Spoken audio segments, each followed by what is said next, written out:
Broadcast is live. Excellent, excellent. Hello, ladies and gentlemen. Hello.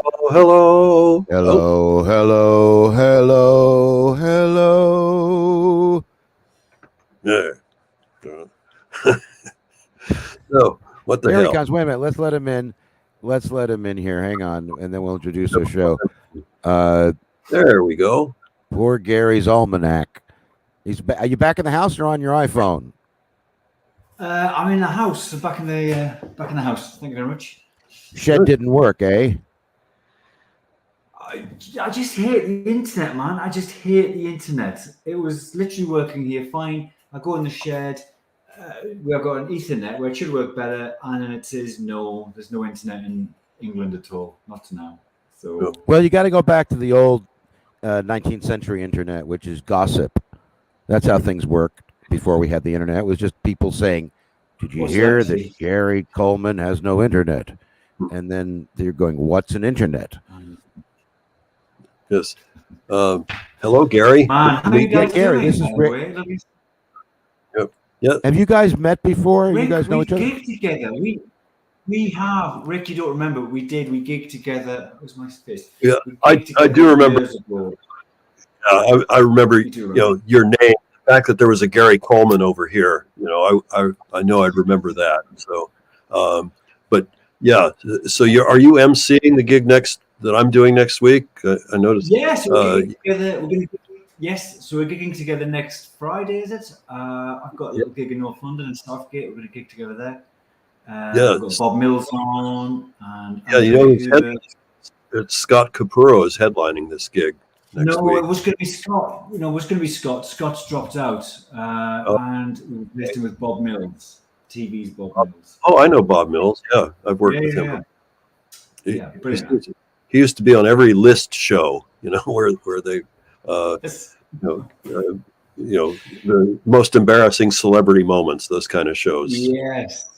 I think he is also, when they did the list in England of the top 100 comics, I think he was actually on there as well. He was one of he had to be on there commenting because he's on every single list show, as you say, but he actually did make that list, so that was quite nice, I think. Oh, was he on the top 100? Or? I think he was, yeah. Okay. But we haven't got 100 comics in England, so he had to be, I think. No, so you snuck a couple in. You snuck Seinfeld in there or something, or there used to be. This was 101, and then Stephen left England, and we went down to 100. What? I was considered a comic. Yeah. We considered you English, mate, when you were across here. We thought you were English. Yes. Well, okay. So I'm just gonna. What I'm doing is this is very. Unfortunately, I have to do. Things I'm not capable of doing. Speaking of things I'm not capable of doing, like stand-up. So I am having to cut and paste and copy and think. But in the meantime, we've got to do our what we call our proverbial. Oh, for fuck's sake! I didn't want that. Because he always is professional. Yeah, let's copy. I got a Chromebook as my secondary computer. So how do you copy and paste with a Chromebook? So Control button C, Control button V. Oh, I did P. Why do they have paste for V? Why not P? This is a conspiracy. That's right. No, it's Control V. Everything's Control V. Yeah, it's always V. Yeah, even I know that, and I'm an idiot. You're not an idiot. You're not smart enough to be an idiot. But the C is for copy. I remember that one. All right, we're gonna do our opening theme. Then we're gonna come back, and then we're gonna talk to Rick and how you doing and how's London. And I'm gonna make some questions that give the audience the impression that I'm a compassionate, thoughtful human being, which is complete puppeteering. Nice. So here we go. Nice. Yeah. It's Comedy Dish. Co-starring Rick Wright and. Oh, I love that. That's brilliant. Hang on a second. Here we go. It's Comedy Dish. Co-starring Rick Wright and Stephen Allen Green. Hey. Wow, man, that's awesome. Very good. Love that. Very nice. Very nice. Very good. Well, welcome to another edition of Comedy Dish, ladies and gentlemen. Most of our audience is in America. Some of our audience is in England. Coincidentally, most of our audience is stupid. The point is in England. I'm pretending. I was such a traitor. I realized, by the way, guys, as a American comic living in London, that there at some point I had to be a traitor to my own country. I mean, Rich Hall built a whole career about this, how stupid Americans are, and Reginald D. Hunter does something similar, and Bill Hicks did the same thing, and Dennis Leary did the same thing. I always resisted that, but let's not talk about my career this time. Let's talk about me. I've always fancied. Rick, how are you? Oh, yeah, I'm fine. I was waiting for never going to end. Waiting for a point to be made there. I never make a point. How dare you? I never make a point. Why make a point? Yeah, everybody's making points. Yeah. How are you, Rick? Yeah, good. Things are good. I had a nice little weekend in Bournemouth with the lady friend. So. Oh wow, nice. Yes. When you say nice little weekend in Bournemouth. In Bournemouth. Yeah, know what you mean, mate. In Bournemouth. Yeah. Well, we were right along the beach, and there was right along the beach. I know what you mean, mate. Right along the beach. There was this big yellow ball was in the sky. All right, quit talking dirty. By the way, my doctor wants me to drink urine for COVID, so I can get COVID. I don't know what's going on. Gary, let's welcome our guest. What urine? All the way from the shed, but he went from the shed to the house. And now he's back in the house, all the way in London. You're in London, right? Yeah. You're in London or in Southend? Where are you? Where the hell are you? East London. Yeah, London. I'm in East London. Gary Colman is in the house, as we used to say. Yeah, Brian. What does that Gary mean? Colman? No, not that one. Not that one. Let's dispel that. Let's clarify this. First of all, you are you. You are a comic. Was Gary I in Colman Different Strokes? No. Is a big different strokes. Different strokes. Was that show popular, or did that show ever play in the UK? I used to love that when I was a kid. When I was a kid, that was on. I come home from school and Different Strokes was on. Sure. Well, why wouldn't you love that? You're on a sitcom as a kid. Yeah. Yeah. You didn't get the residuals, did you? I guess. Did you get teased in school? Did they tease you in school? No, I didn't. No, I didn't. That's good. I guess they didn't really. No, they didn't. Oddly, I got teased for a lot of things. I got bullied for a lot of things, but not for being in Different Strokes. No, no. But I get teased a lot now. See, I think they should reboot Different Strokes and just set it in an old age home. Because then it's a different kind of strokes. Todd Bridges is probably the only living member of that cast now, and he had his problems. He became a criminal. Yeah. Drug addict. And then he was hanging out at the Comedy Store. That's the worst thing you could have done. Now, Gary, let's talk about you. You've been a comedian. Where did you start? What club? What year? What decade? What was your act like? Well, I'm quite old, I guess, but I started it quite late. So I've been going back sort of 16, 17 years, maybe. So I started 16, 17 years ago. I used to be in the army, and I'd always wanted to do comedy. As a kid, I'd always wanted to be a comedian. All my heroes were comedians. But who are your hero comedians? Who are your hero comedians? I'm not sure if you know them in America, but so they're kind of very sort of British TV comics. So like Morecambe and Wise, that kind of thing. Ronnie Barker, comedians. Oh, but I tell you, when I was a little kid, Danny Kaye was a massive hero of mine. I loved Danny Kaye. They love Danny Kaye over here. Yeah, it's phenomenal that his legacy is because my girlfriend is a huge fan of Danny Kaye as well, and I always wonder what there was something about what he did that translated over here. Same with Sergeant Bilko, was a huge they were still playing that on TV. Well, yeah, it might have just been one of those things like. Oh, we lost you there for a second. I see him blinking. Yeah, I had a different stroke. The different stroke. By the way, I was going to say maybe before just go on. They were maybe just. I think they may have just been on our TV a lot. They just played those movies a lot. Yeah, but there's reason it's on TV. It resonates with people. That's why it's on TV.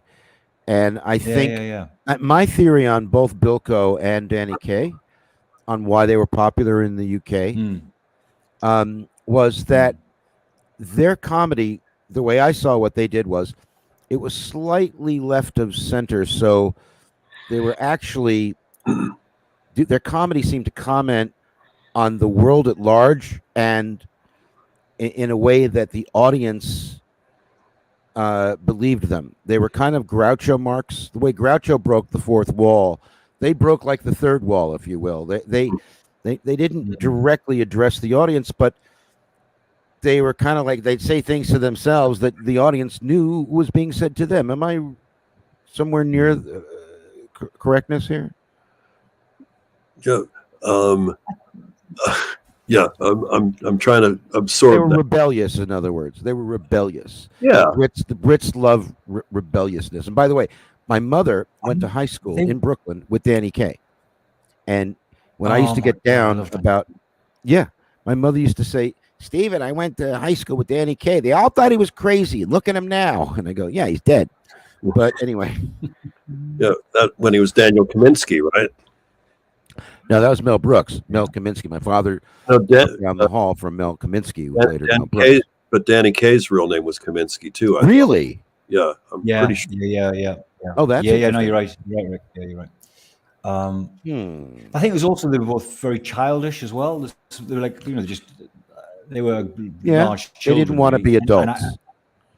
And I kind of first met them, on TV when I was a kid. I do remember watching. When I say my heroes were comedians, I remember sitting in my granddad's house. My granddad was a miner, a coal miner. All my family were coal miners from the north of England. Oh, wow! I was sitting in this little sort of in Baldwin Corrie, this little sort of pit cottage, and Danny Kaye was on the telly, and I remember just watching it, and I'm looking at my granddad who was just crying with laughter, and looking at my dad who was crying with laughter. And I said, this is a real kind of Billy Elliot thing. And I said, oh my God, when I get older, I want to be Danny Kaye. I want to sort of tap dance and sing. And my dad and my granddad both stopped laughing, looked at me, well, you're not. No, you're not, son. You're not. And it was a real kind of anti-Billy Elliot thing. I said, okay, I guess I'm not going to do that. And I do you know who Billy Elliot is? Is Billy Elliot a thing in the States? I don't know. You mean the musical? Yeah. So well, I mean, I don't know if it's a musical here, but I think it might have been, but I love the movie. It's one of my all-time favorite movies. Right. Yeah. So it's just that kind of moment of a northern dad going, "You're not, son. You're not going to do that. No son of mine." It was your father. Your father was from where? The northeast. Everyone, the north of England. Was he kind of coal mines and very industrial? Yeah. Okay. Was he a Geordie? I don't think he wants to reveal exactly where. It must be a Geordie. Yeah. Well, it's just. I mean, technically, it's County Durham. It's one of those things where if you're in a small place, it's a big thing to us. Whereas if you're 5 miles from where we live, then we're Geordies. No, it's like in London. If you're in London, if you're outside of London, everybody in London's a Cockney. But if you're actually Cockney in London, it's like a very specific. It's like 3 streets in London are real Cockneys, and you're upset them if you say a Londoner is a Cockney. Whereas if you're outside, I'm sure in America, everybody in Britain is a Cockney or the Queen. Well, I would have thought Essex people would be Cockneys as well. Because I lived in Essex for quite a long time before I moved to London 9 years ago, and. Yeah, it amazed me. Well, I had a great line about it. I just say I've mastered the art of conversation over there. When the other person's talking, you wait for the in it, then you know it's your turn to speak. So brilliant, good line, brilliant. I love that. Well, you know what? We're off to a running start here. I think it's now time for our pub quiz. So we got a new thing here, a new feature which Brian created. He audio recorded his actual pub quiz audience chanting pub quiz, and he sent this file to me weeks ago, and I was going to put some animation to it, but I just keep forgetting or don't have time or I'm lazy. I can't figure it out. And so instead, it's his hand over the lens. But feel free to imagine, something a little bit more, body like, if you know what I mean. And here we go with our pub quiz transitional music or chanting. Pub quiz, pub quiz, pub quiz, pub quiz, pub quiz, pub quiz. We cut off at the right time because they started to fall. They started to lose the rhythm there a bit. But anyway, question number 1. Actually, I just added this one a few minutes ago. I don't like question number 1. Go down to question 47. Okay, this was actually question number 12. So, but I think you'll both know this. What tune did Jongleurs use to open every show? We ain't gonna pay you. We're not paying the comics. Different strokes, it takes different strokes to ruin the circuit. Every Jongler show I did from about 2000 to 2010 would start with Robbie Williams singing, "Oh, God in heaven's here.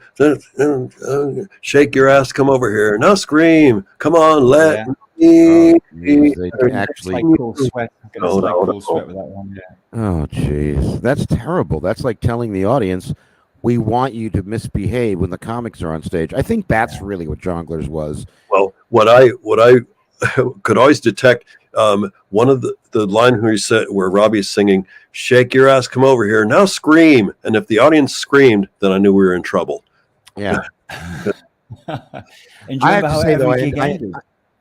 What? Do you remember how every gig ended? Every Jongler gig ended? No. With a disco. It ended with a comedian crying and saying, "Where's the check?" Never came. No, that was circa 2013. That was definitely happening. Fortunately, I was out of their loop by then. They decided, oh, he's not relevant anymore. So for our American listeners, Jongleurs was a chain of clubs in England which kind of went bust and didn't pay any of its comedians.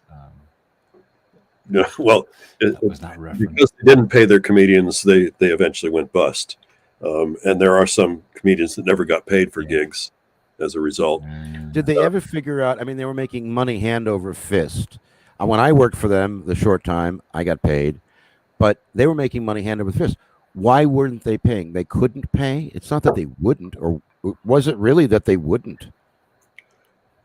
No, they went through. I think it was in 2010 where the whole franchise was sold, and so all the existing Jongleurs changed their name to Highlight, and then Jongleurs under the name, they went and opened about 12 clubs, most of which were defunct after about 6 months. I was supposed to do New Year's Eve 2012 in Swansea, 2011, and I still got paid for it, but the gig was canceled because the club, went under. But that happened. I don't think any of those clubs survived more than a year, and some of them were absolutely. They did one in Newcastle that was really terrible. Well, speaking of defunct, there was a nightclub that was owned by James Brown, and then purchased. That's why you said defunct, and you just froze. It was defunct. What's wrong with you people? Yeah. Yes. You're frozen. They're frozen. They're frozen. Next pub question. Okay. Next question 47. Next question. Notorious is the category. On his business cards, what profession did Al Capone claim? Moil. No, it was straighter than that. Nobody got that. tonight. Milk, something to do with milk, selling milk, selling milk. It's on that spec. Dairy It is merchandise that that he was a seller of. Violin purpose? The answer was furniture salesman. Right. So That's interesting. Did he have a store? I guess he did, but I'm sure it was a front for many, many different things. Okay, Sure. one more, and then we'll resume our conversation. The category is animation. So, what two animated features, one of them British and one American that's currently still running, feature animals named Brian?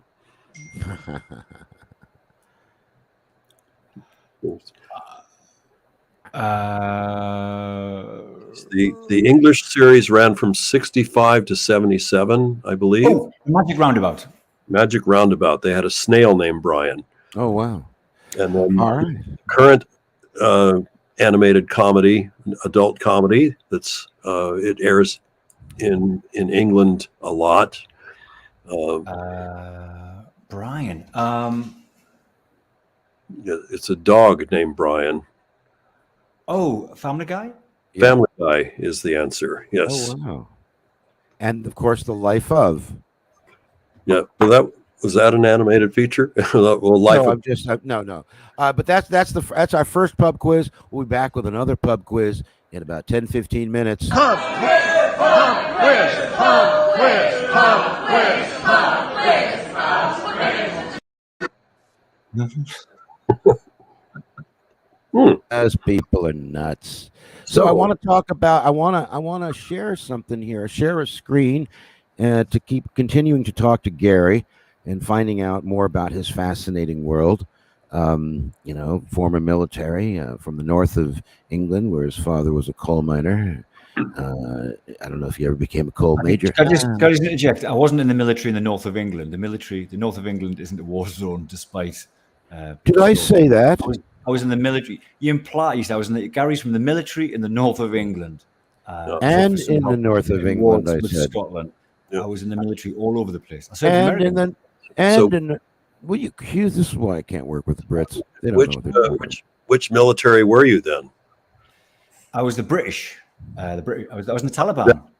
British Navy, British Air Force, British Army. The British Army. I was in the British Army. Okay.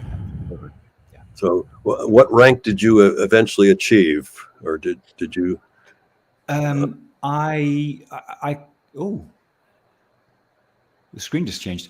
I got to the rank of major in the army. I was a major. Ooh, Major Gary. Yeah, pretty important. Check me out. Dadgummit. So I want to. There you go. I want to talk about not about me. I was going to the quickest way I can find your club. Let's see if I click on the thing. I should get to the club. Tell us about the Electric Mouse Comedy Club and exactly where it is, how long it's been running, and tell us anything interesting about it that you'd like to tell us.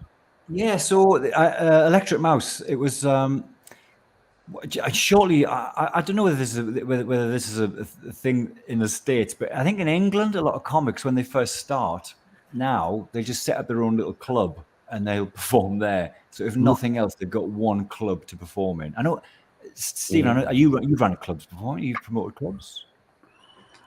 Yes, I have. Yeah. Brian, did you run clubs, Brian? Have you ever run a club or? Oh, I don't have the patience. Yeah.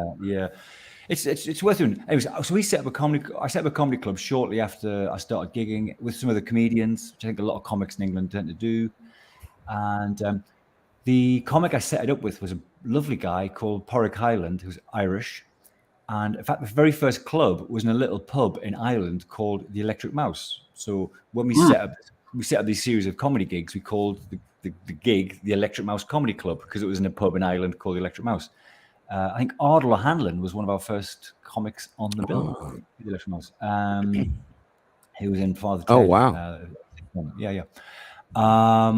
And then we came over to then the gig. We had loads of little gigs. We had them all over London. These little tiny gigs, mainly sort of little rooms above pubs. But we had a couple of nice little theatres as well that we did the gigs in, and they're all kind of called the Electric Mouse, as if it was a chain, as if we had some importance. Now we've just got the one gig, or I've just got the one gig. Porrick doesn't gig anymore, and it's a little workman's club in North London called the Southgate Club, the oldest independent working man's club in England, I guess. And we just have it's a little room. Wow. And we've got Rick right there. We've got Rick right there next Friday, and also Stephen. I think when you come over to the UK again, hopefully soon, I think we've got you booked in as well. I believe. And we just have like I mean, we have this. So I have like 3 headline acts. I host it every month. It's a monthly gig. I host every month. We have 3 headline acts on. Yep. Usually people with sort of TV profiles and things, just top comics coming into this tiny little workman's club. And I love it. It's just brilliant. The audience have been going to comedy for 30, 40 years. Really comedy literate audience. Well, that's good. There's some people from my pub quiz that I told them about the gig back in when we booked it, I guess back in March. And they said, oh, we're there. And that's a group of 6 or 7 that are, just avid fans of what I do quiz wise. And the fact that in my pub quiz, I sing and, music is pretty much my act. So they've just said, oh, we got to see this. Oh man. Well, you want to tell them to get tickets early because it sells out. It sells out every month. I'm sure they're going to take care of that. But they're at my quiz every week. Brilliant. That's lovely. That's lovely. Picture of Rob Beck. Yeah, I'm sorry. I was just looking at the picture of Rob Beckett, and the teeth seem to be enhanced that much more. Yeah, Milton Jones got some lovely comics. Gary Colman, he's very good. He's my favorite. Yeah, I remember working with Milton Jones when I was first here, and just thinking, this is the kind of comedy there's not enough of in America. So good. So good. I should know her. Jones. And I follow the British comedy scene, certainly on Facebook, and I just can't wait to get back. I've been saying it for a long time. It looks like the end of this year, towards the fall. Brilliant. If things fall into place, they seem to be. I'll be back. I'm going to come back for a month and try to do as many gigs as I can and see my old friends and I mean, you know what I mean? You know what I mean, mate? You know what I mean? Mm-hmm. Going back to the club here, because I'm trying to find some photos of the club. I got 2 very slow working computers, and I'm going to your Facebook and looking at your photos here. I'm just trying to share with our audience an interior picture of the club. How many does it seat? Well, it's tiny. It's about 120 maybe. And we could pack a few more in, but we've got that's 120. That's more than downstairs at King's Head. I think. No, it's King's Head. Not really. That's about 100.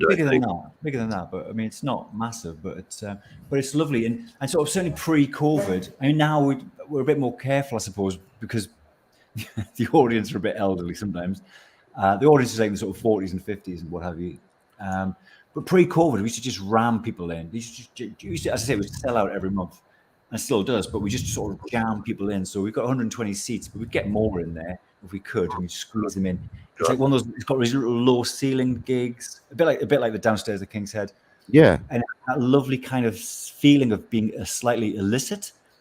There's just too many people in a room, and the comics you couldn't quite get to the stage. You had to sort of fight through the stage, and it was mental. I loved it. I still love it. I remember being in London and coming from a gig. I had my suit on and my guitar, and I would be invited to an after party at one of these clubs. It was like a sweat box. It was like it was like you crowded onto one train to Auschwitz, and with some disco music. Not a pleasant thought, but in any case. I loved the Hempstead Comedy Club where I used to work. It was the gig you do on your way to another gig, and it was just very intimate. It was like playing in the living room. But is that Ivor Gambina's gig? That was Ivor Dembina's gig. At the Washington pub, if I remember correctly. That was it. Actually, Ivor Dembina. Ivor Dembina. he kept the name Hempstead Comedy Club even after he moved it to Camden. But yeah, that was. I always loved doing that gig, and there was absolutely no room. There were people standing outside looking through the glass that had actually paid. So it was a very successful gig for a while there. And Ivor was the MC, and I seemed to always be going up first and then heading off to somewhere else. But those were the days when you do three or four gigs in one night, and you use up about one gig's worth of pay just in cab fares. Getting to the different gigs. But well, I was younger then. I was in my 50s. So where's the London comedy scene now? I mean, I know there's a lot more comics that always, we're like cockroaches. But I mean, did the pandemic wipe out like half the clubs in London? Did Michael McIntyre's massive stadium comedy success was killing it before then? I mean, what's the when I was on the scene in the 90s and the early 2000s, it just felt like it was just so exciting because, like, as Rick was just describing, packed houses, ready, waiting. What's it like now? Is it dreary? Is it British? It's the same thing, isn't it? It's. Yes. I've only just kind of getting back to gigging again, I suppose. Just pre-COVID, I went from sort of gigging 4 or 5 nights a week down to just gigging once every couple of weeks, just pre-COVID, because I was working on sort of scripts and I was developing sort of TV and radio projects and film projects and things. So I'd kind of calmed it down a bit. Post-COVID, I've just kind of started getting back into it again. But it also just feels as if the circuit's just kind of kind of opening up again anyway. So it's probably a nice time to come back. Most of my gigs are probably not in London. Most of my gigs are probably outside of London, to be honest. And England is so tiny. I mean, you can drive across. You can get across most of England and back home again. Yeah, except that whereas it takes to drive from San Francisco to LA, which is about 380 miles, you can do that in 6 or 7 hours. To drive from London to Glasgow, which is about the same distance, takes about 12 to 14 hours. Just because it takes an hour and a half to get out of London, to be honest. That's part of the problem. Yeah. But did I ever tell you that I worked this club in Chester in the middle of England, which is yes. What's it called? And it was called Alexander's. Yes. Alexander's. It was run by a lady named Pauline. It was one of the best clubs I've ever worked. Yes. And Chester is it's a long way away, but it's worth doing because it was just. Well, here's what happened. It's for our American uneducated audience anywhere. Chester is an ancient Roman town with a Roman circular wall around it. You can still see it. And I was in London, and I had done this gig several times, and I loved it, and they loved me, and I was booked back. And this time I decided I'm going to hire a car. So I hired a rental car, and I've never driven outside of London. And I left, at like 2 p.m. I think it was a 3-hour drive. The show started at 8, and there was I don't think there was a hotel. I think it was a reasonable assumption I'd have 3 hours to have dinner, coffee, and rest up and check in. And but I got on the north. This is pre-GPS. I got on the North Circular, which, ladies and gentlemen, in America is a highway that encircles London. Car park. It's a massive car park. Yeah, it's like three 405s. 3 405s, which would be 1215. Yeah. And I couldn't get off of it. I didn't realize I had been circling it, and I called the club to tell them. They were like, and Pauline was like, "Oh, you're still in London?" And I go, "No, I'm not in London. I'm in the North Circular." "Oh, well, forget it." And she canceled me. I don't blame her, but you'll never make it. And what do you mean in show business in general, or to Chester tonight? What's the truth? You'll never play this small Roman bath town. You'll never play this small room again. But I just found it ironic that Chester, where I was going, was encircled by an ancient Roman wall, and I was encircled by the North Circular. Anyway, that's my connection. It's how I think, man. Yeah. Because I would like smoke dope and listen to jazz. And they go, that's the kind of comedy I want to do. Baby, it's like very But I mean, intimate kind of thing. we do have these like bloody long car journeys. But I love the car journeys. I really love, if you can get 3 comics or 4 comics in the car or whatever, just driving to some Yeah, arse end of England. I those love could it. I sting. love it. It. I do remember one where there was 4 of us in the car together, and one of the guys was a Canadian who had a lot of stuff going on in his home country, and had some writing project, and his writing partner called him while we were in the car, and the two of them were talking for an hour, and we couldn't do anything else. He was just kind of like talking out loud about and I think when he finally hung up with the guy, he was waiting for us to, so what's this all about? And we just refused. We refused to indulge. But he was waiting for those accolades. And this was a gig we were starting from London and having to work in Bangor, in North Wales. Bangor. Andy Lederer, the comedian, American comedian, who's now no longer a comedian. He lives his life. He told me a story where Alan Bursky, who's Gary, is a comic and a real character. Alan Bursky is everything. Alan Bursky drove Andy from LA to New York and kept asking Andy to look behind to see if the car was on fire, like every 10 minutes. Would you just check to see if the car's on fire? No, I think it might be, Yeah. But often the journeys are better than the gigs. I mean, so many times you get to the gig and the gig is dire. Why on earth are we doing? And the car journey is hilarious. You just have a lovely car. I actually think they're connected. The worse the gig, the more fun the car journey. If you have a really, really fun car journey, you're almost destined to have a crap gig. Some of the best Hollywood movies are road trip movies. You can have adventures and romance and discovery and dropping out of society kind of movies and stuff. So I think there's something to it. Yeah, definitely. And and if it's a shitty gig, then we all have a good laugh on the way back. I had that with Jim. Yeah. I was going to say, as long as you all fare the same. I mean, if you've all gone brilliantly, then it's a laugh on the way back. If it's a rubbish gig and you've all struggled or died, it's fine. That's funny. The worst bit, of course, is when the 3 of us are in a car driving somewhere and 2 of us have done okay, and we all know that one of us hasn't. That's the worst. I've experienced that. Thank you. That's the worst. That was my classic. When we had Glenn Wool on the show last year, I remembered with him this gig that he and I did with Jim Jeffries comparing. That it was about 2005 or so, and it was disaster for everybody.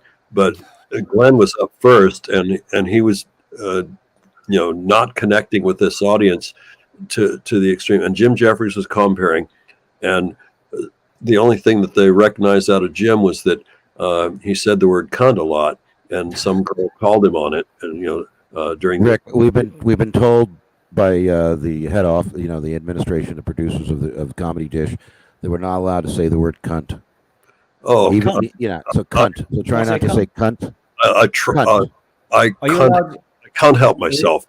So are you allowed 1 or 2 cunts per episode, or no cunts? No, they used to have a 5 cunt limit, and then that they discovered that encouraged people to say the word cunt too much, so we can't say the word cunt. Honey bunch. No more cunts.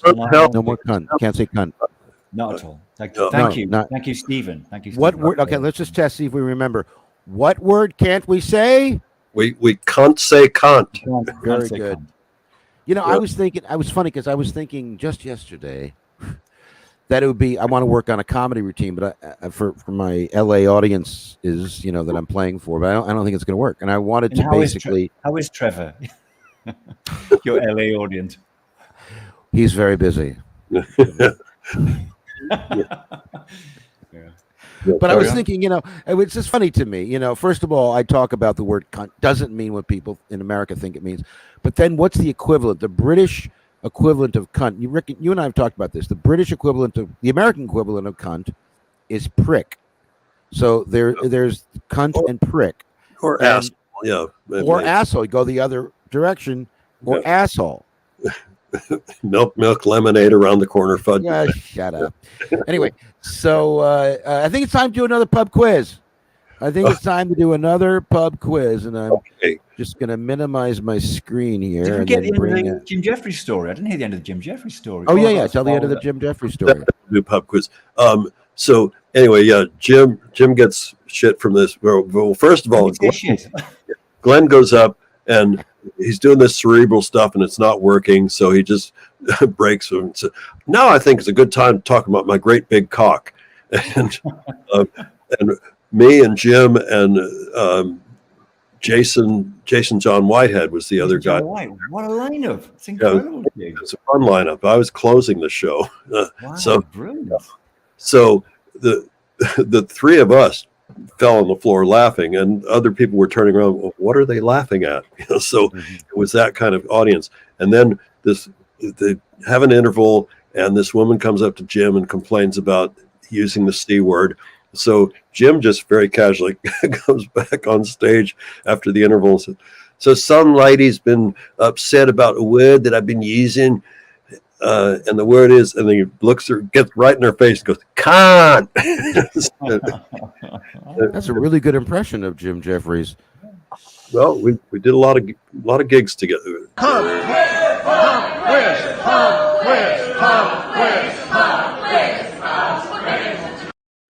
Okay, first question. Measurements. What is the difference in fluid ounces between a U.S. pint and a U.K. pint? The UK Imperial pint, I think you might be referring to, is 138% of an American pint. An American pint is 8 ounces, so therefore I would surmise around 12.34 ounces. No, actually, well, don't you remember from school? A pint's a pound the world around. So I was going to say, is it not just a pint? Is it not the same? A pint in the U.S. is 16 ounces, and a pint in UK is 20. So the answer is 4. So now you know. Sticking with alcohol, I just want to say, why is alcohol in America so weak? You cannot get drunk. Because we're weak people. Yeah. Drink and drink and drink. I think, oh my gosh, is my liver going to explode? There's just zero alcohol in it. You just can't get drunk. No. I remember Larry Scarano had a great line about this. He's an American comic that used to work at the Comedy Store a lot. He had this great line about in Denver, with the higher elevation, they would serve what they call 3-2 beer, which is 3.2% alcohol, which is under the what'll get you fucked up. And he's saying, so he says, yeah, I'm drinking about 3 or 4 of these, and I'm thinking, what's wrong? I should be an asshole by now. He's getting really well hydrated. So yeah, you just yeah. Or there's another comment that I don't want to get drunk. I just want to piss a lot. So, but yeah, they would. So anyway, okay. One more here. No, there's 2 more. There's only 1. Okay, I think. Okay, horror films. What franchise of slasher films features the character Ghostface? What franchise of slasher film? Scream. Wow. Scream is correct. Oh, wow. Okay, and one more. Olympics. What was the second Asian city to host the Summer Olympics? The first one was Tokyo in '64. Beijing. You missed one. Beijing was in 2008, but there was one. Seoul. Seoul is the correct answer. Right. You got Seoul, brother. So, yeah, Soul Train. Woo, the Soul Train. Okay, should we stick one more in here? This is good. Yes. Slang. What is the Cockney 2-word phrase for a very nice man? Cockney two-word phrase for a very nice man. 2-word phrase. It's a two-word phrase. Yes. Geezer? Something It's not rhyming slang. It's just a Cockney. All right. Oh, we can't wait. we can't say cunt. It's not. You can't say cunt. Is it a cheeky chappy? That's a good answer, but that's not the one that I have down here. Oh wait, it's a star. It's something with star. No. No, what do they call those Cockneys that have like stars all over their outfits and metal and things? Oh yeah, pearly kings and queens. Yeah. Oh. Well, the answer I was looking for was diamond geezer. Right. All right, very close. Yep. Diamond I geezer. almost I worked on. I started writing a script back in London called Diamond Geezer, which I should pick up again. so sort of a. Should have gotten. You should have answered the question then. Well, it's been so long, I forget these projects. Diamond Geezer, Diamond Geezer. Yeah. You're a Diamond Geezer, mate. Yeah, I love.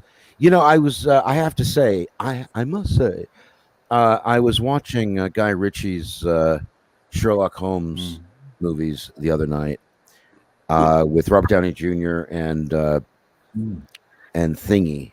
What's Thingy's name? Oh. Jude Law. Oh yeah, Jude Law. bloody in the Jude Law. And I just really loved it. I mean, I liked the first one better, but he just took me to that world that I loved being in, or at least pretending to be in. It seems that British people have the same problems or different problems, but basically the same amount of problems that Americans do. They're just different forms. Some things are better, some things aren't a problem, but we all deal with problems. But it just seems like the Brits generally, to me, know how to duck and dive the problems and how to live life and understand what's important in the day more than Americans. I think Americans are overworked. Americans are focused on money and success and achievement. And no one's happy here. Yeah. Well, I think what we talked about many times on this show, that British comedy, as opposed to American comedy seems to be more in your face. They really want to slam the punchline right down your throat. Whereas the British comics will, they'll have a punchline, but it'll kind of be buried in the middle of everything else they're saying. And if you get it at the time, great. But it might be 5 minutes later you go, oh yeah, now I get it. But they just kind of say the punchline and let it and move on, and not wait, wait for the accolades. I think as a Brit, as a part-time Brit, I always said this from the beginning. I felt freer. I had more freedom of speech in England than I do in America, as ironic as that historically is. And when you have freedom of speech, you have freedom of thought, because your mind gets unclogged and there's less censorship. And especially these days in Hollywood, post Me Too and total political correctness, and you're dealing with the public like I am, whether it's in an audience or driving Uber. And I drove the other night, and I had a young lady and so two young ladies got in the car, young ladies, and and I'm smoking my cigars, and then during my break, and then I roll down the windows and I spray some air freshener, and I turn on the Uber app and I drive really fast so the air goes through, and no one ever complains. And then I spray all this stuff. So I ran out of stuff, and these two young ladies on Sunset Strip get in the car, and they had really nice perfume on, and I said, "Oh, welcome, yeah, all that nice, sweet smell of perfume certainly has brightened up my Uber vehicle." And they didn't react, and I immediately went into panic mode, which is basically to drive headlong into a tree, because I thought, oh, I stepped over the Me Too line. They're going to report me to Uber. They're going to say, this guy tried to rape us. How? He complimented us on our perfume. Same thing. Yeah. And I'm not joking here. That paranoia exists. No, you're not. No. Yes. No. We've been watching they've been airing the Amber Heard Johnny Depp courtroom scenes. So Right. yeah, and Yeah.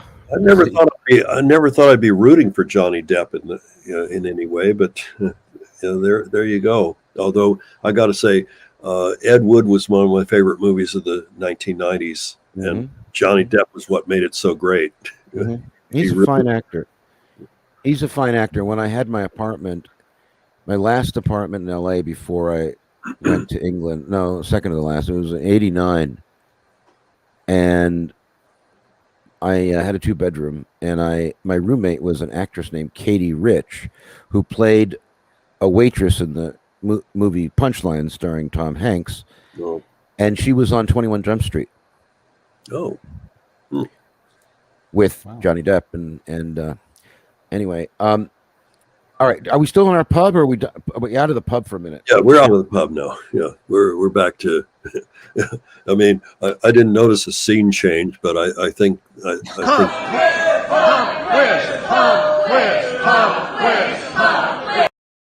Okay, so is that the intro to another pub quiz, or is that? No, I'm bookending them now. Maybe what I'll do is I'll record it audibly backwards. Quiz pub.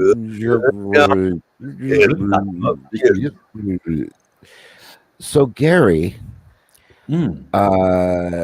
have you ever played the States? Not really. I mean, I did a gig in New York. That's the States. Kind of, yeah. I was actually I wasn't across there gigging. I was on my honeymoon, and for our honeymoon we spent 6 weeks in Canada, and we drove to Alaska. That was our honeymoon, and then the last couple of days we flew down to New York, and then we flew back from New York. So I had 2 days in New York on my honeymoon. I've been in New York a million times. I love New York, but this is on our honeymoon. And whilst I was there, I got a gig. I did a gig in New York, and so I did one gig in New York on my honeymoon. But I hadn't gigged for 6 weeks, and I was just totally not gig fit, and I hadn't really thought it through, and I was probably drunk as well. And it was just like one of those spur of the moment things. Oh, I'll get a gig just to say I've done it, and it was an experience but this was quite a while ago, and he was still alive at the time, and so the MC introduced to a largely Black American audience. Ladies and gentlemen, please welcome to the stage Gary Colman. And the room, they went mental. The room went mental. Oh my God! It was one of those clubs. It was one of those clubs where famous people could have walked on the stage, but not then. It was me. And I honestly thought I was going to get shot or lynched or something. It was just, I was just. Did they set you up, or were they just not thinking? No, I don't think so. I hope they did. I hope they did. That makes it nicer, somehow funnier. But I don't think so. Remember the comic here over in England named Will Smith? That's right. Yes. Yeah. Will Smith. I haven't seen him for a while, but I've worked with him a lot. I think he just wrote a play, published a play, or produced a play. Will Smith. I had a feeling he'd moved on from the comedy club scene. Yeah, he's not in the game. He did TV. He did a bit of TV, didn't he, and things? And he was on a bit of TV and what have you. He's probably, I don't know, he does now. But that was my one gig, my sort of 10 minutes on the UK in the American circuit. How did it go once they realized who you were? Well, it was dreadful. I mean, yeah.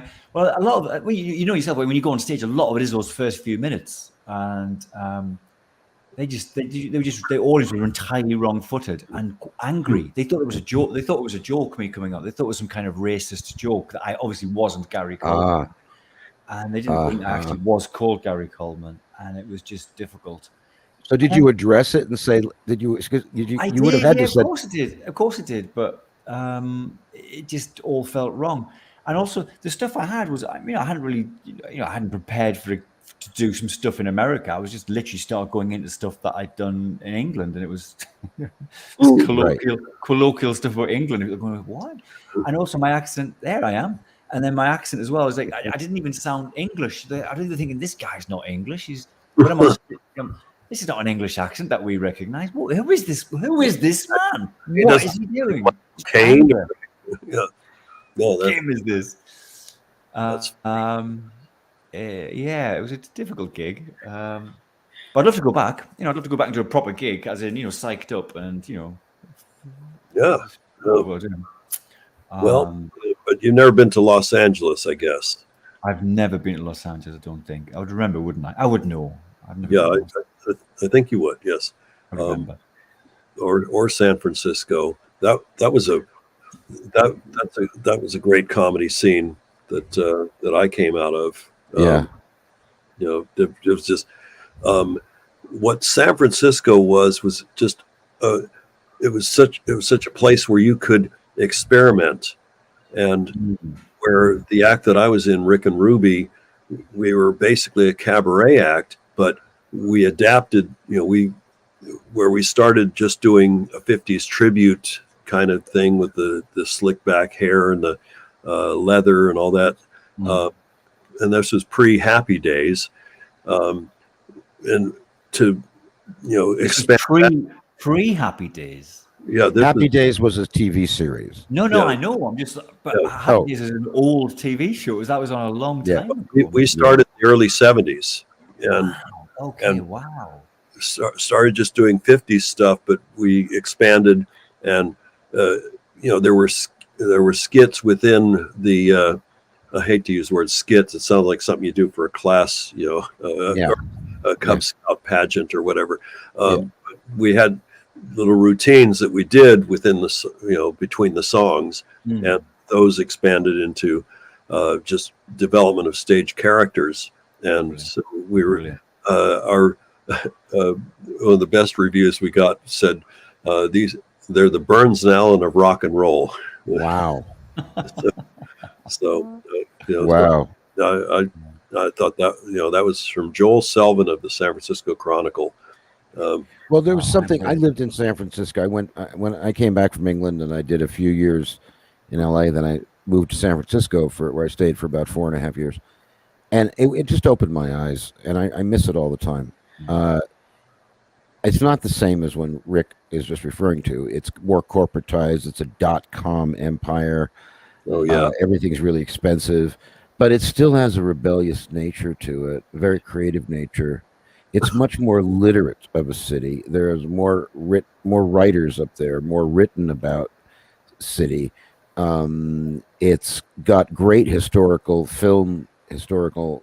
considerations, such as the Maltese Falcon. In fact, American cinema started in San Francisco before I moved to Hollywood even. And it had the political nature of comedy, where you had Mort Saul developing up there at the Hungry Eye, and you had what I would call Dadaism in comedy in the 70s, which became Steve Martin at clubs up in San Francisco as well. I'm trying to remember the name of the theater. It might have been the Hungry Eye as well. The Boarding House. The Boarding House, that was it. Yep. And I went up there. It's like when I moved in '91 when I got fed up with things in LA, and I decided, I'm going to go to New York. I went there initially to interview comedian Alan King for a book that I had a book agent for, and then I just moved there. I got a room at the Chelsea Hotel, and I moved right in. It was like plugging into a whole other world. And I became aware of local New York writers that I didn't even know. LA had Joan Didion, and down south 2 hours we had Raymond Chandler in La Jolla. And then imports like William Faulkner, whose story was explicated in the Coen brothers' Barton Fink. It was based on, I believe, William Faulkner coming. Hollywood a really good writer from the heart of America, trying to work in Hollywood. We had some terrific writers.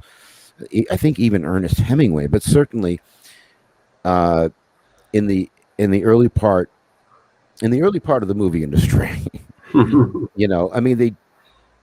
they didn't have such a thing as screenplays.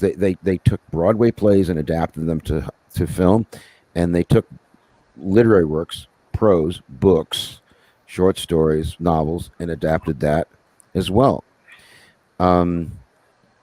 in any case, San Francisco. I mean, you have such great. You have the beat poets up there, and you had not Somerset Maugham. Anyway, Yeah.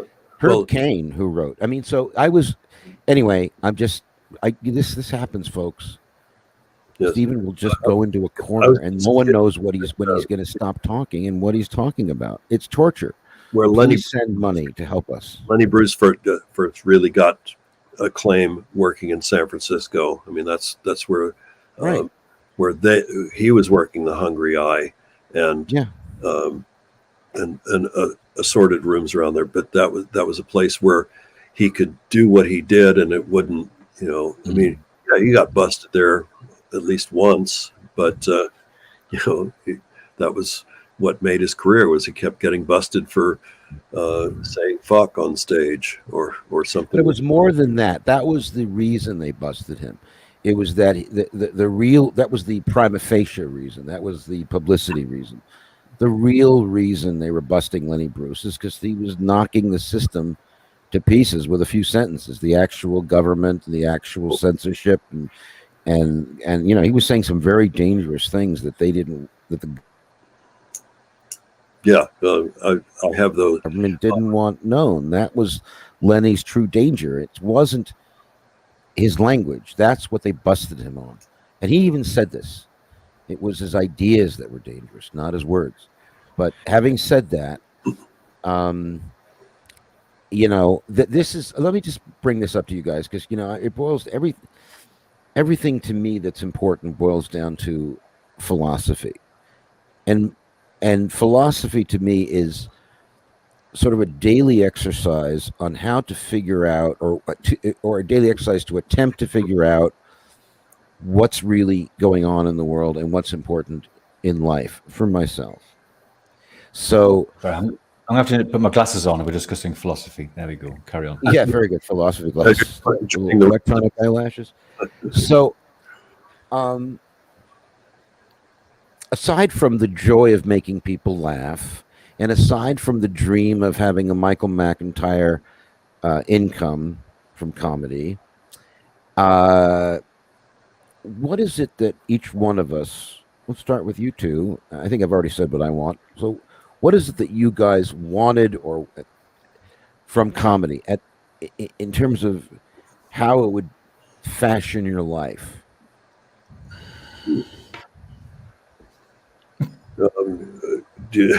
I'm waiting.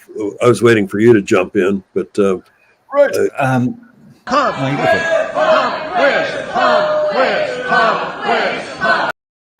Yes. Okay. Fill in the time.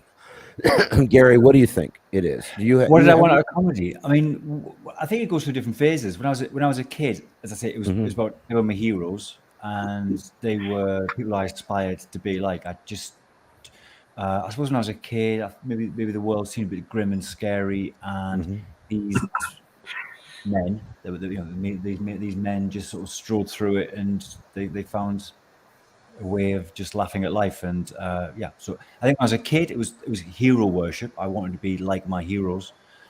And then when I actually started doing comedy, I started doing gigs. I was young and I was single, and I probably thought it would be a way of pulling women. It would make me seem as if I might be attractive, or it might make me seem if I might be interesting. And by the way, it didn't work at all, not at all. So I had that kind of phase, and then happily that all ended. I then got married, and very much in love and having wife and children and things that were really generally important to me. How long are you still married? Oh yes. Well, I was when my wife went to bed. I don't know about now, but how long you been married then? About 17 years. So I just started doing comedy, and then kind of coincidentally I got married. I mean, It's brilliant. I didn't meet her at a gig or anything. But then everything just changed because you just go from being sort of about booze and drinking and doing gigs in Soho and trying to get out and do stuff, and it went from that very quickly into I'm just a married man. I've got kids and responsibilities, but things that are really, really important. And for me, it really helped my comedy because rather than it just being laddish, there's a danger. You know, I could have gone into sort of that laddish kind of comedy. It went into something about, you know, about a man who's talking about things that he really cares about, and he's terrified of losing, I suppose.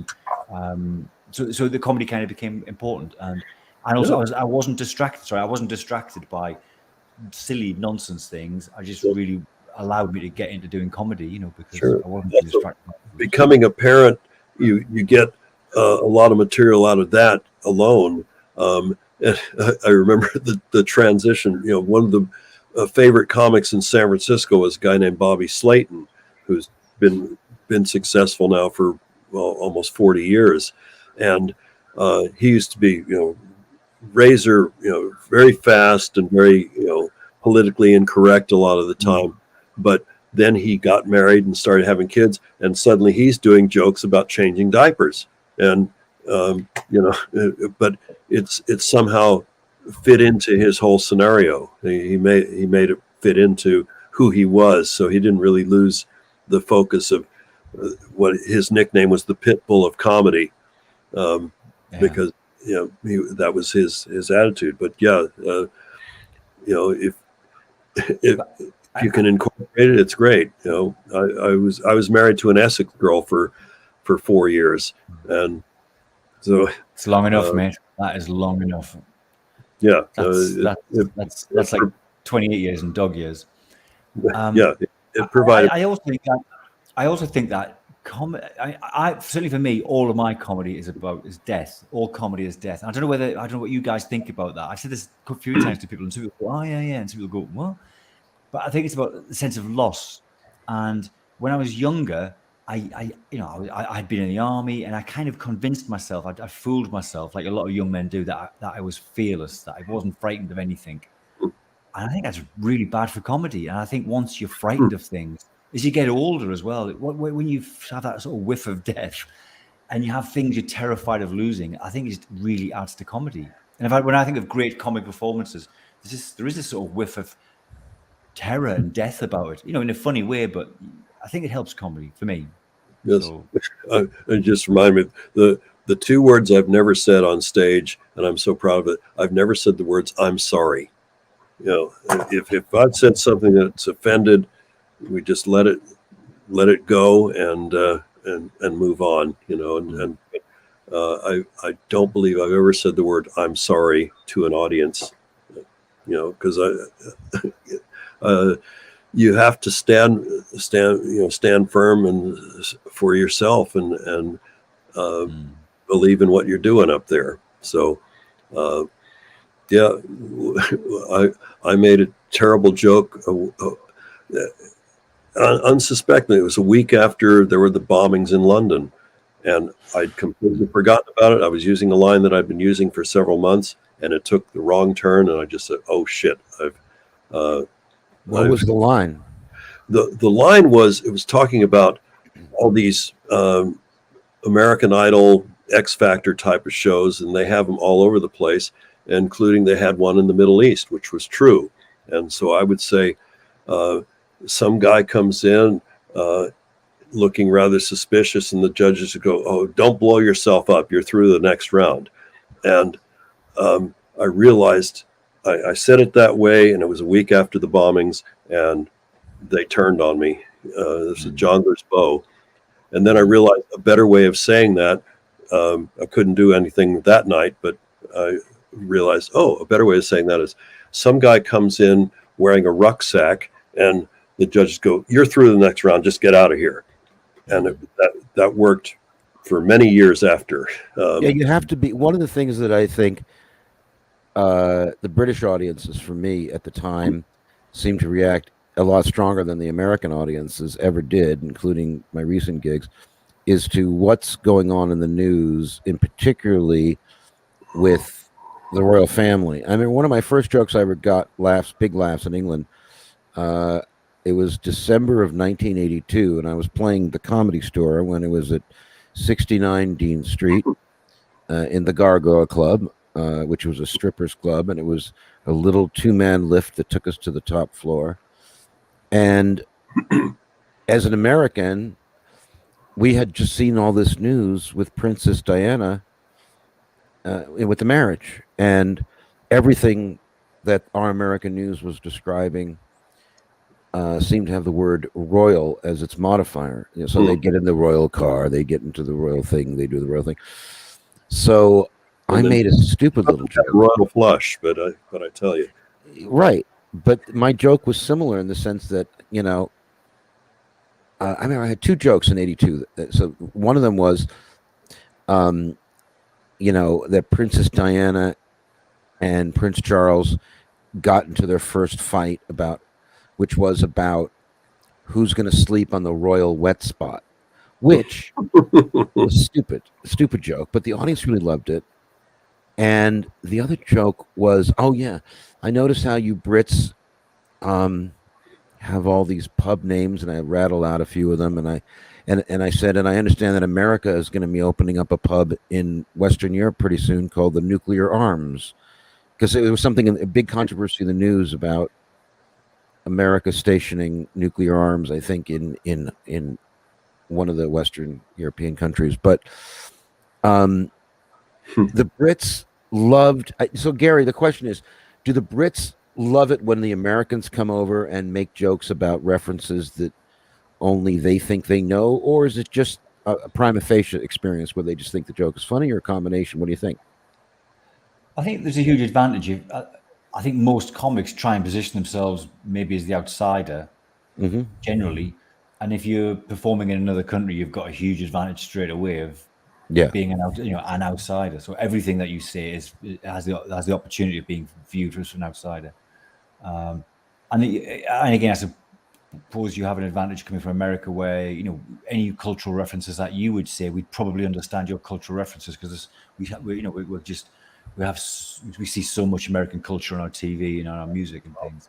sure. It probably wouldn't work the other way around so much. Certainly the one gig I did in America, I was any sort of cultural references that I think anything that wasn't actually happening there and then in that room, if I'd spoken about, they'd have looked at me blankly and went, "What what is he talking about?"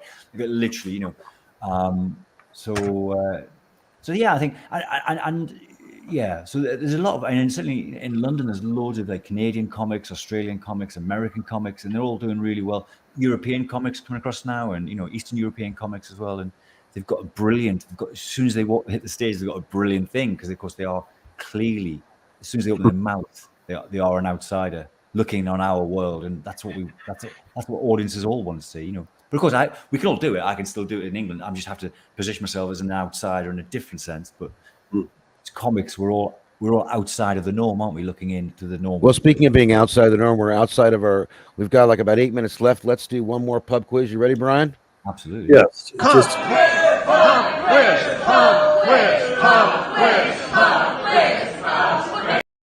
Okay. Graph of Brian's arse. I was just wondering, like a sphincter, but it can't be, can it? All right. More silly questions. In science. In Einstein's theory of relativity of E equals mc squared, what is the constant that the letter C represents? Energy? Velocity. No, E is the energy. M is mass. But the constant that is the C squared is time. You're getting there. It's something more massive than just gravity. That's a good answer too. No, the speed of light is the constant. Oh, right. All right. Okay. Now you know. And this is something I just saw earlier today. I've already put it in my quiz for next week. Some QAnon conspirator theorists don't believe it's really Joe Biden who's acting as president, that he's dead. Yeah. And what physical comedian is supposedly playing him wearing a mask? Well, is it Andy Kaufman again, who was supposed to play Donald Trump? No, this is a comic who is still alive and a movie star and working. Adam Sandler. That's a good answer. It's not. Keep thinking physical comedian. Jim Carrey. Jim Carrey. Is the answer. Yes. Really? Yes. The people are thinking that the Joe Biden that's given the speeches because they saw Jim Carrey do Joe Biden on Saturday Night Live. So that's where they're going with it. These people are insane. Yeah. And Terrifying. absolutely insane. Terrifying. These people are so fucking insane. All right, next question. All right. One more here. Reality TV. No. Reality TV or celebrity couples? Which one would you prefer? Me or how about our guest? Our guest should decide. Yeah. Celebrity couples I don't really watch either, so let's go. Okay. Let's go for celebrity couples then. Who was married to the supermodel? What actor was married to the supermodel Cindy Crawford from 1991 to 1995? Dennis Quaid. Joe, the singer, Joe. No, Joe. Oh my God. Wasn't No, it? Billy Joel was Billy Joel, married Billy Joel. to no, He was married to Chrissy Brinkley. Yeah. right. Billy Joel. Yeah. Billy Joel. No, this is an actor. Billy Joel He had an Gray. affair. He had an affair. Billy Joel had an affair with Jim Carrey. No. Yeah. What was the question? yeah, Cindy Jim Crawford. Carrey. Oh, Cindy Crawford. Oh my God, we must know this. Who was married to Cindy Crawford? Yes. Well, there was a famous Hollywood rumor about this actor too, about him and a gerbil. Richard Gere. Richard Gere was the answer. Yes. Richard Gere it was. Of course it was. Absolutely. Yes. Did they hear about that rumor in England about Richard Gere and the gerbil? The gerbils did. The gerbils talked a lot about it. Isn't it Richard Gerbel now? Or Yeah. Goebbels, Richard Goebbels. Yeah. I Goebbels. still remember the one time Damon Wayans made me laugh was he was talking about that and saying, how did he get the gerbil in there? Did he entice it with a piece of cheese or something? Tasteless, but That's the one time that Damon Wayans made you laugh. No, Really? that's a horrible thing to say about a comedian. Yeah. Well, I was on the receiving end of Damon Wayans having a meltdown on stage and having to follow him, and and he's having a bad time, and he sees me standing there. He's going, "Rick, are you up next?" I said, "Yeah." Mm-hmm. I just need to get a beer, and someone in the audience said, "Hurry up and get your beer." So clearly, Wow. we're going well. Good heckle. Well, listen. Before we say thank you and goodbyes to Mr. Messer Coleman, I have shared the Comedy Dish calendar in our screen here. I just want to point out, if I might, that so May 4th, we initially had no show, but because you were going out of town, or because your sister-in-law was coming into town, there was a town involved. But in any case, we do have a May 4th opening. Do we have a guest? Did we discuss this yet? Yeah, we haven't found a guest yet, but I think we haven't started looking for a guest. Don't make us look desperate, Rick.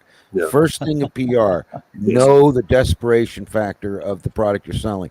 All right, so we'll find a guest. We have numerous guests that are fighting for that. That's right. That's how you do it. And then May 11th, there's no show because you and girlfriend are going to be where in Greece? We're going to be on the eastern coast of Greece in a Parga Beach, it's called. I was in Greece. I played the John Travolta part. I love Greece. I miss Greece. I went there with my British girlfriend, Kim. We went to the Isle of Rhodes. We had a great time. And then May 25th, we have Zoe Friedman, an old friend of mine who was former VP Comedy at Comedy Central, producer of Late Night with David Letterman, co-founder of Comedy Gives Back, a great charity that helps comedians. And then June 1st, the very technically inept but brilliant comedian Joey Gaynor. We forgot May 18th with Jazz Kaner. Oh, did I skip over that? I'm looking forward to that. And I want to, creative comedy store comic and expert surfer Jazz Kaner. Thanks for pointing that out. I was thinking about him today because there's something about surfing and life and philosophy and avoiding problems. I want to ask him about that. Joey Gaynor. And then June 8th, we have award-winning actor and comedian Jason Stewart, who I was on the phone with. And So let's book somebody for May 4th. Let's get somebody good for May 4th. Gary Colman, I want to thank you very much. You're a good mate, really interesting person, a really funny comic, and great to see you next Friday. a terrific Oh, dancer. guys. Well, you working next Friday with It's him? next I know, man. I can't wait to see you. May 6th. Oh, wow. Yeah. We're doing All right. Ending the broadcast. That's our show, Comedy Dish. Thank you very much, ladies and gentlemen. I'm Stephen Allen Green. I'm Brian Seff, aka Rick Wright, and that is not Gary Colman. And he's not Gary Gary Colman. Colman. the other He's Gary. Gary Colman. I'm the other Gary Colman. Have a great week, ladies and gentlemen. Don't forget to laugh or make someone laugh or whatever stupid thing that the network wants me to say. Bye. Love y'all. Cheers, guys. Love Night, night. some of you.